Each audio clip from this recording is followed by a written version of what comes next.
Ces terres défrichées depuis longtemps ou encore ces tiges de manioc ne véhiculent qu'un seul message, la soif de la pluie. En effet, depuis le début de cette année, la plupart des terres agricoles dans les villages n'ont pas connu la moindre pluie.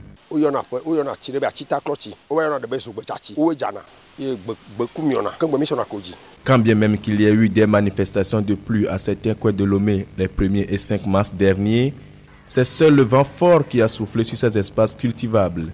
C'est avec donc désolation que les paysans vivent ce moment où la poussière et la chaleur intense constituent leur mésaventure.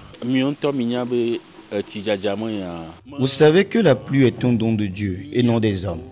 Mais le manque de pluie nous cause des problèmes et il n'y a que de la chaleur.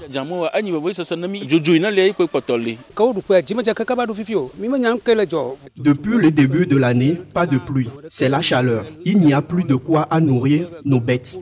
Impuissants face à cette situation, ces acteurs des travaux champêtres disent s'en remettre aux divinités pour faire tomber la pluie. Nous faisons des sacrifices et nous mettons en pratique ce qu'ont dit les divinités. Ce sont les cérémonies qui obligent les divinités à envoyer la pluie. S'il n'y a toujours pas la pluie, nous avons plusieurs divinités auxquelles nous faisons des sacrifices. Des fois, la pluie nous surprend même sur les lieux de sacrifice.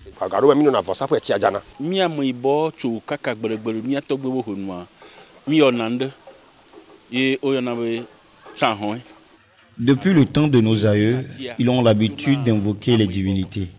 Nous les avons consultées, elles ont promis la pluie et nous sommes en attente. Avec ce grand retard accusé par la pluie pour ouvrir la saison agricole, les avis sont partagés sur ce qui adviendra dès que les pluies vont commencer par tomber. La pluie étant de Dieu, il peut arriver qu'elle empêche les activités agricoles, comme ça peut ne pas le faire. Tout compte fait, le dernier mot est à Dieu.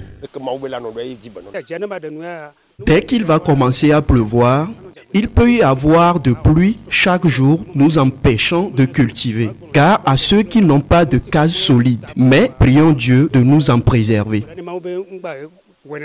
Cependant, que la pluie vienne ou pas, l'on pense qu'il est temps que les Africains comprennent que la pluie n'est plus indispensable pour les activités agricoles.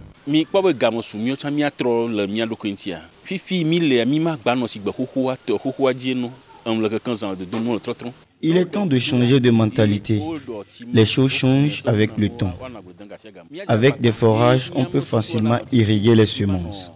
Il y a des pays où il ne pleut jamais, mais avec des forages, ils ont toujours des produits agricoles.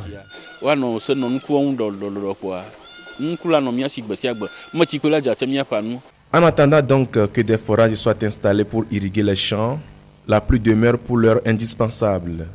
Alors, vivement qu'il pleuve le plus tôt possible, et surtout dans les normes, afin de sauver la saison agricole.